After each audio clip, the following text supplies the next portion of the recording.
Mari Bapak Ibu, saya akan membacakan 2 Tawarik pasal 23. Tetapi dalam tahun ketujuh, Yoyada memberanikan diri dan ia mengadakan persepakatan dengan para kepala pasukan 100, yakni Azaria bin Yeroham, Ismail bin Yohanan, Azaria bin Obed, Maasea bin Adaya, dan Elisafat bin Zikri. Mereka mengelilingi Yehuda dan mengumpulkan orang-orang Lewi dari semua kota di Yehuda, serta kepala-kepala puak orang Israel, dan mereka semua datang ke Yerusalem. Lalu seluruh jemaah itu mengikat perjanjian dengan raja di rumah Allah. Kata Yoyada kepada mereka, "Lihatlah, anak raja, biarlah ia memerintah, seperti yang telah difirmankan Tuhan tentang anak-anak Daud. Inilah yang harus kamu lakukan. Sepertiga dari kamu, yakni yang selesai bertugas pada hari Sabat, baik imam maupun orang Lewi, haruslah menjadi penunggu pintu. Sepertiga lagi haruslah berada di istana raja, dan sepertiga pula di pintu gerbang dasar. Sedang seluruh rakyat haruslah berada di pelataran rumah Tuhan. Siapapun tidak boleh memasuki rumah Tuhan selain daripada para imam dan orang-orang Lewi yang bertugas. Mereka boleh masuk karena mereka kudus, tetapi seluruh rakyat haruslah menaati peraturan Tuhan. Dalam pada itu, orang-orang Lewi haruslah mengelilingi raja dari segala penjuru, masing-masing dengan senjatanya di tangannya, dan siapa yang memasuki rumah itu haruslah dibunuh. Dan baiklah kamu menyertai raja setiap kali ia keluar atau masuk. Orang-orang Lewi dan seluruh Yehuda melakukan tepat seperti yang diperintahkan Imam Yoyada. Masing-masing mengambil orang-orangnya yang selesai bertugas pada hari Sabat bersama-sama dengan orang-orang yang masuk bertugas pada hari itu. Karena Imam Yoyada tidak membebaskan rombongan-rombongan itu. Lalu Imam Yoyada memberikan kepada para kepala pasukan 100 itu tombak-tombak, utar-utar, dan perisai-perisai kepunyaan Raja Daud yang ada di rumah Allah. Ia menempatkan seluruh rakyat, masing-masing dengan lembing di tangannya, di lambung kanan sampai ke lambung kiri rumah itu, dengan mengelilingi mesbah dan rumah itu untuk melindungi raja. Sesudah itu Yoyada dan anak-anaknya membawa anak raja itu keluar, mengenakan jejamang kepadanya dan memberikan hukum Allah kepadanya. Mereka menobatkan dia menjadi raja, serta mengurapinya. Lalu berserulah rakyat, "Hiduplah raja!" Ketika Atalia mendengar pekik rakyat yang berlari-lari menyambut raja dan memuji-muji dia, pergilah ia mendapatkan rakyat itu ke dalam rumah Tuhan. Lalu dilihatnyalah raja berdiri dekat tiangnya pada jalan masuk, sedang para pemimpin dengan para pemegang nafiri ada dekat raja. Dan seluruh rakyat negeri bersukaria sambil meniup nafiri. Sedang para penyanyi dengan alat-alat musik mereka memimpin nyanyian puji-pujian. Maka Atalia mengoyakkan pakaiannya sambil berkata, "Hianat, hianat." Tetapi Imam Yoyada menyuruh keluar para kepala pasukan 100, yakni orang-orang yang mengepalai tentara. Katanya kepada mereka, "Bawalah dia keluar dari antara barisan. Siapa yang memihak kepadanya harus dibunuh dengan pedang. Sebab imam itu telah berkata tadinya, 'Jangan kamu membunuhnya di rumah Tuhan.'" Lalu mereka menangkap perempuan itu. Pada waktu ia sampai ke jalan masuk istana raja, pada pintu gerbang kuda, dibunuhlah ia di situ. Kemudian Yoyada mengikat perjanjian antara dia dengan segenap rakyat dan Tuhan, bahwa mereka menjadi umat Tuhan. Sesudah itu masuklah seluruh rakyat ke rumah Baal, lalu merobohkannya. Mereka memecahkan mesbah-mesbahnya dan patung-patungnya dan membunuh Matan, imam Baal di depan mesbah-mesbah itu. Kemudian Yehoyada menyerahkan pengawasan atas rumah Tuhan kepada imam-imam dan orang-orang Lewi yang telah dibagi-bagi dalam rombongan oleh Daud untuk bertugas di dalam rumah Tuhan, yakni untuk mempersembahkan korban bakaran kepada Tuhan, seperti tertulis di dalam Taurat Musa, dengan sukaria dan dengan nyanyian menurut petunjuk Daud. Juga ditempatkannya penunggu-penunggu pintu pada pintu-pintu gerbang rumah Tuhan, supaya dalam hal apapun juga jangan masuk seseorang yang najis. Sesudah itu ia mengajak para kepala pasukan 100, para pemuka, para pemerintah rakyat, dan seluruh rakyat negeri. Lalu membawa raja turun dari rumah Tuhan. Mereka masuk ke istana raja melalui pintu gerbang atas. Lalu mendudukan raja ke atas tahta kerajaan. Bersukarialah seluruh rakyat negeri dan amanlah kota itu setelah Atalia mati dibunuh dengan pedang. Amin. Demikian firman Tuhan. Ya, dilanjutkan oleh Pak Apul, silakan Pak. Baik, saya lanjutkan. Pada waktu itu datanglah murid-murid itu kepada Yesus dan bertanya, siapakah yang terbesar dalam kerajaan sorga? Maka Yesus memanggil seorang anak kecil dan menempatkannya di tengah-tengah mereka. Lalu berkata, aku berkata kepadamu, sesungguhnya jika kamu tidak bertobat dan menjadi seperti anak kecil ini, kamu tidak akan masuk ke dalam kerajaan sorga. Sedangkan barang siapa merendahkan diri dan menjadi seperti anak kecil ini, dialah yang terbesar dalam kerajaan sorga. Dan barang siapa menyambut seorang anak seperti ini, dalam namaku, ia menyambut aku. Tetapi barang siapa menyesatkan salah satu dari anak-anak kecil ini yang percaya kepadaku, lebih baik baginya jika sebuah batu kilangan diikatkan pada lehernya, lalu ia ditenggelamkan ke dalam laut. Celakalah dunia dengan segala penyesatannya. Memang penyesatan harus ada, tetapi celakalah orang yang mengadakan. Jika tanganmu atau kakimu menyesatkan engkau, penggallah dan buanglah itu. Karena lebih baik bagimu masuk ke dalam hidup dengan tangan kudung atau timpang daripada dengan utuh kedua tangan dan kedua kakimu dicampakkan ke dalam api kekal. Dan jika matamu menyesatkan engkau, cungkillah dan buanglah itu. Karena lebih baik bagimu masuk ke dalam hidup dengan bermata satu daripada dicampakkan ke dalam api neraka dengan bermata dua. Ingatlah, jangan menganggap rendah seorang dari anak-anak kecil ini, karena aku berkata kepadamu, ada malaikat mereka di sorga yang selalu memandang wajah Bapakku di sorga. Karena anak manusia datang untuk menyelamatkan yang hidup. Bagaimana pendapat?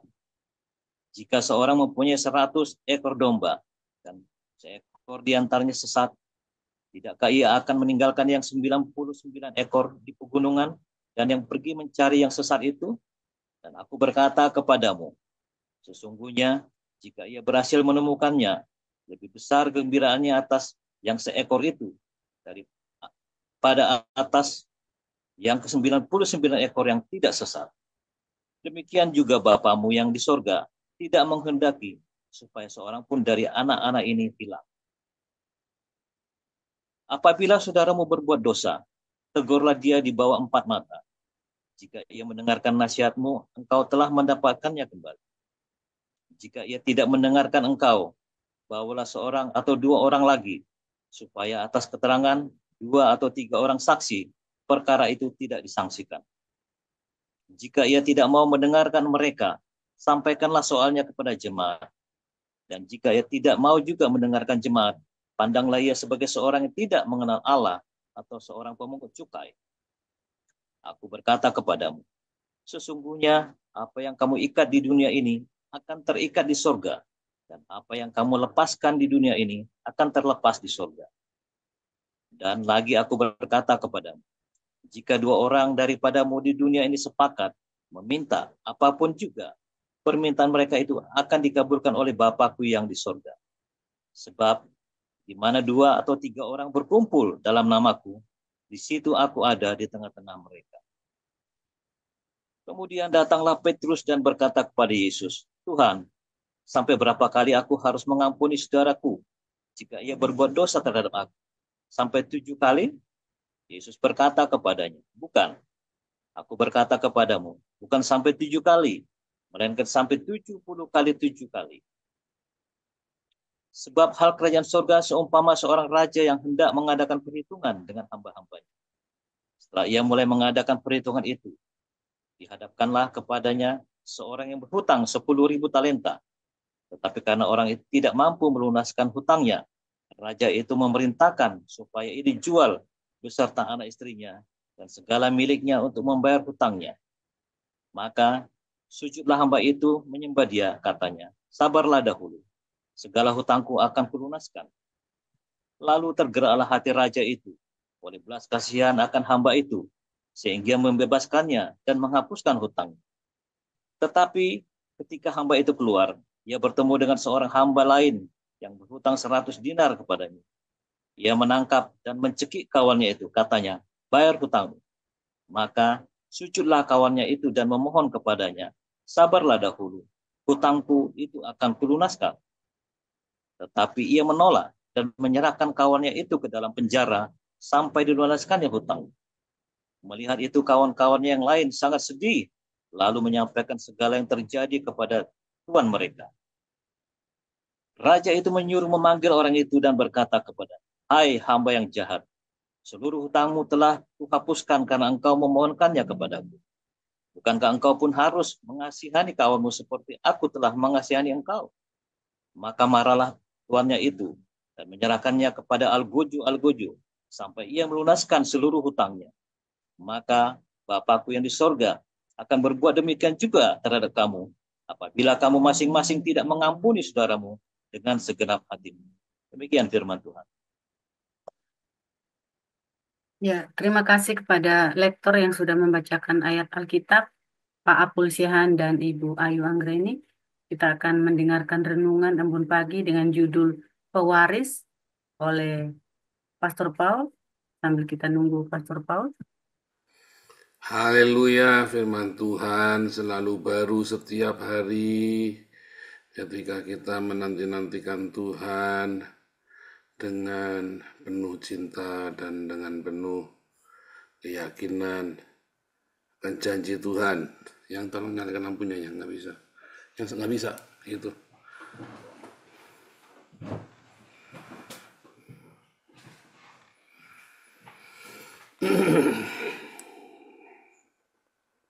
Sebentar ya, ini. Oke.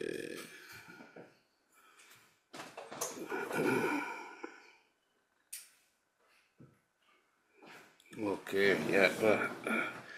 Saudara, ketika kita menanti-nantikan Tuhan, ya saudara ya, banyak orang bikin dengan caranya dia sendiri, suka-sukanya dia. Dia menantikan Tuhan dengan dia pikir namanya nantikan Tuhan itu kalau cuma berdoa, baca firman itu menantikan Tuhan, saudara ya. Orang itu lupa dari mana dia bisa mendefinisikan berdoa dan baca firman itu menantikan Tuhan. Padahal yang didoakan dan firman yang dibaca untuk membenarkan dirinya sendiri. Anda sedang tidak menantikan Tuhan, tapi Anda sedang berilusi dengan Tuhan. Berilusi dengan agama. Anda pikir Anda berdoa, oh berarti saya sedang menanti-nantikan Tuhan. Ya, gimana tahu kalau Anda sedang menantikan Tuhan, saudara? Kalau saya lagi menantikan seorang tamu, ya, apa tak teleponin terus begitu, saudara? Kamu sudah sampai mana? Kamu sudah sampai mana? Nah, itu kan orang berdoa kan kayak orang nelpon kan, gak datang-datang ini kan. Terus kamu teleponin terus ya. Nanti ya nanti datangnya saya. Tujuh teleponin ya, setiap 1 menit telepon. Setiap 1 menit telepon, ribetnya minta ampun ya, saudara ya. Sambil 1 menit telepon, katanya kamu mau datang. Iya datang sih. Tutup. 1 menit telepon lagi, katanya kamu mau datang. Mengklaim janji Tuhan kan, katanya kamu mau datang. Nah itu tuh saudara ya. Jadi gimana kalau kamu lagi nantikan tamu ya, kalau kamu lagi nantikan tamu yang penting, daripada kamu nelponin dia terus, kamu masak air, ya buat bikin kopi, kamu cari makanan yang enak, buat kalau nanti tamunya datang. Kamu bersihin rumahnya, ya supaya jangan ada ya kotoran-kotoran. Kamu beberes supaya rapi, supaya jangan ada sikat WC ada di meja makan, ya kan? Iya kan? Nah, itu namanya menantikan tamu. Kamu persiapkan seberapa respeknya kamu terhadap tamu itu. Ya, misalnya nih perdana menterinya Belanda mau datang ke rumah saya dikasih tahu nih.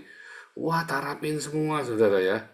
Tak rapiin, tak sikatin supaya rapi semua pada tempatnya posisinya, kertas-kertas, semua meja-meja semua tak rapiin, tak gosok semua ya. Kalau perlu saya beli baru mejanya, kursinya, misalnya supaya rapi. Jadi kalau pas perdana menteri datang, di foto-foto, di apa keren, rapi semua kan begitu, saudara. Ini perdana menteri mau datang terus tak telepon, di mana Pak? 1 menit, katanya mau datang Pak. Waktu itu lagi tak telepon lagi, katanya mau datang Pak. Gimana sih Bapak? Janjinya mau datang. Lama-lama dia kirim PM, saudara ya. Habisi saja, capek. Salah nih gue, janjinya mau datang nih. Kita harus klaim janji firman Tuhan. Menantikan Tuhan itu bukan Anda baca firman doa itu bukan menantikan Tuhan, saudara. Menantikan Tuhan itu ya, kamu siapkan apa yang kira-kira menyenangkan hati dia, yang membuat dia senang. Lo berdoa sama baca firman, nah itu bikin rungsang, saudara.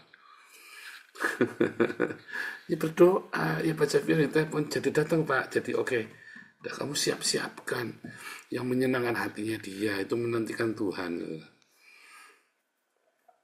Ya kan? Kamu bersedekah, ya kan? Jaga hidupmu dalam kekudusan.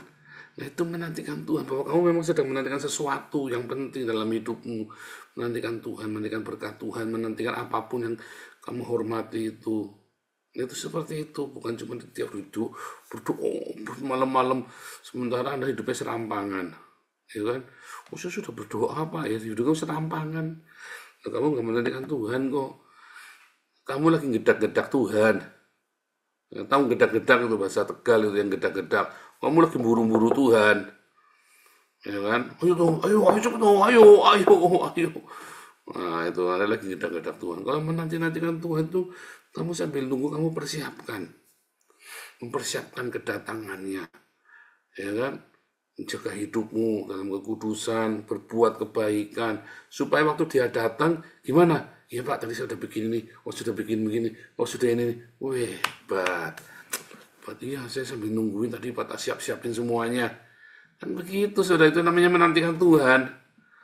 Ya, 1 menit, punya mana? 1 menit, punya mana? Katanya mau datang, kok nggak datang-datang? Klaim janji Tuhan, ini saya tak klaim 1, 2, bacain semua nih janji Tuhan. Nggak begitu.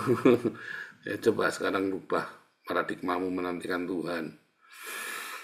Ya, saudara ya. Dan saudara ketika, nah itu masalahnya loh. Orang Kristen kalau menanti-nantikan Tuhan tuh kayak gitu.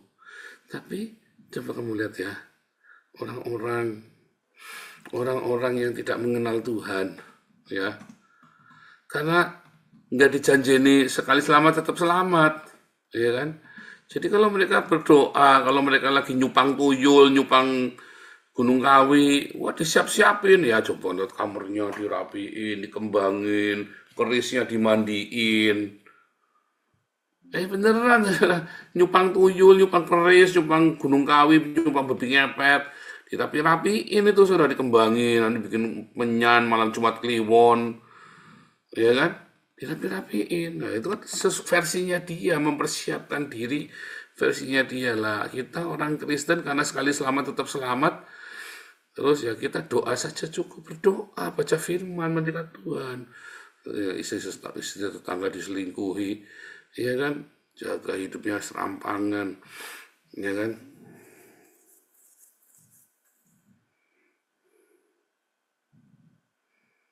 Iya kan? Coba mau pikirkan. Nah itu ya. Makanya kemudian orang-orang ini ketika bertobat, saudara terima Yesus, kebiasaan mereka mempersiapkan itu ya masih ada mereka. Ketika mereka bertobat, ya orang-orang, makanya Tuhan Yesus bilang ya, yang terdahulu akan menjadi terkemudian, yang terkemudian akan menjadi terdahulu. Orang-orang ini disiap karena mereka terbiasa nggak sekali selamat tetap selamat. Begitu mereka selamat, mereka sangat menghargai keselamatan itu. Lalu kita sendiri yang sudah selamat, katanya dikira sudah selamat, kita serampangan dengan keselamatan itu sampai kita sendiri hilang keselamatannya. Ya kan?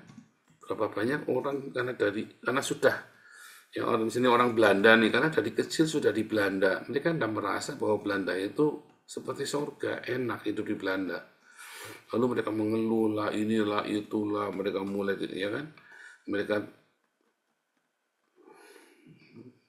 pengen coba-coba jadi Islam, pengen coba-coba itu ya, ada. Setelah masuk jadi Islam, mau balik lagi udah nggak bisa tuh, karena diancam mau dibunuh kan. Ini kan, suruh coba ke Suriah, dia pikir di Suriah enak. Waduh, nggak taunya mau mati, mau balik lagi udah nggak bisa. Gimana tuh? Ya, nah itulah. Seringkali kita ya dari kecil, kamu sudah jadi Kristen, kamu pikir kamu sudah selamat, lalu kamu tidak menghargai makna keselamatan itu. Tapi ada orang-orang yang baru percaya kepada Tuhan Yesus, dia menghargai keselamatan itu karena dia tahu di agama lamanya sangat mengerikan. Ya kayak orang-orang Belanda dari kecil di Belanda, dia tidak bisa menghargai betapa indahnya Belanda. Saya karena baru jadi warga negara Belanda, saya melihat waduh enak sekali hidup di sini ya. Bayar pajaknya mahal tapi hidupnya enak. Ya kan? Nah, itu menanti-nantikan Tuhan itu seperti itu, saudara. Bagaimana kamu hari ini menanti-nantikan Tuhan? Bagaimana caramu hari ini menantikan Tuhan? Ya kan? Apakah dengan cukup berdoa dan baca firman, atau kamu belajar menghargai? Belajar menghargai, menantikan Tuhan tiap hari dalam hidupmu dengan hal-hal yang menyenangkan hati Tuhan. Belajar kamu menyenangkan hati Tuhan ya. Nah itu penting. Dan yang paling penting saudara dalam segala hal itu ya kamu belajar untuk rendah hati. Jangan kamu berpikir kamu sudah paling hebat di dunia ini. Ya, jangan kamu berpikir kamu adalah orang yang paling hebat di dunia ini, lalu kamu itu tadi ya merasa sudah agama yang paling superior, ya kan? Kamu merasa pengetahuan agamamu sudah paling hebat, sementara kita belum tentu selamat. Kamu jangan berpikir asal kamu nyebut Yesus kamu selamat. Matius 7 ayat 21, 22, 23, bukan orang yang memanggil aku Tuhan, Tuhan yang masuk kerajaan Allah. Yang ya kan? Tapi yang melakukan kehendak Bapakku. Lah kamu sudah melakukan kehendak Bapa belum? Ya kan? Oh, sudah Pak. Percaya. Lah iya kamu percaya benar. Percaya apa enggak? Kalau kamu percaya masih utang-utang. Kalau kamu percaya masih jengkel, masih cemburuan. Kamu percaya katanya percaya tapi kamu masih dendam. Katanya percaya tapi kamu masih kikir. Katanya percaya. Lalu apa definisi percaya kamu? Ya pokoknya saya percaya Pak. Nah iya deh, kamu buktinya apa percaya? Apa buktinya kamu percaya? Lawang begitu kecempet dikit kamu langsung cepat. Berarti kan kamu nggak percaya sebenarnya. Kalau kamu percaya pasti selamat. Masalahnya belum tentu kamu percaya loh. Walaupun mulutmu bilang percaya, tapi hatimu enggak ternyata. Nah itu dia ya. Coba kita belajar terus. Itu belajar sudah tiap hari itu ya di Imbun Pagi ini. Belajar introspeksi, aku ini percaya nggak sih sebenarnya? Aku ini benar-benar berharap sama Tuhan nggak sih? Ada orang retorika, enggak Pak, saya percaya pada Tuhan. Ya, berretorika ya saudara ya. Tahunya lahir kecempet, makanya terima kasihlah kepada pencobaan. Karena waktu Anda dicobai, waktu Anda masa-masa kesukaran, kamu tuh baru tahu tuh kamu percaya apa Tuhan apa enggak sebenarnya. Apakah kamu percaya apa enggak itu dalam masa kesusahan? Oh lagi seneng ngomong percaya lambemu itu saudara ya gampang. Tapi kalau kamu lagi kecempet ngomong percaya lah itu tuh baru tuh kamu percaya apa enggak tuh. Oh, lagi seneng, ya nggak ada masalah, mau ngomong percaya gampang. Begitu kamu lagi kecempet, bisa nggak kamu bilang percaya? Ya kan? Bisa nggak kamu bilang percaya? Wah, itu susah sekali. Tidak mudah tuh kamu bilang percaya gitu, tidak mudah. Ya kan? Nah, kalau lagi seneng mah gampang, saudara. Makanya di dalam masa-masa kesesakan kamu amatin. Amati perilakumu, amati respon-responmu. Dari situ kamu tuh tahu tuh sebenarnya percaya apa enggak. Kalau dalam kesusahan kau masih utang-utang, dalam kesusahan kau masih tabrak sana tabrak sini, dalam kesusahan kau masih ruwet sana ruwet sini, ya kan? Dalam kesusahan kau masih dendam, ya, kamu disenggol dikit, kamu tersinggung. Disitulah kamu tahu kamu tuh sebenarnya percaya apa enggak. Ya, kamu menantikan Tuhan apa enggak. Kita jujur sama diri kita sendiri, ya. Tuhan Yesus memberkati.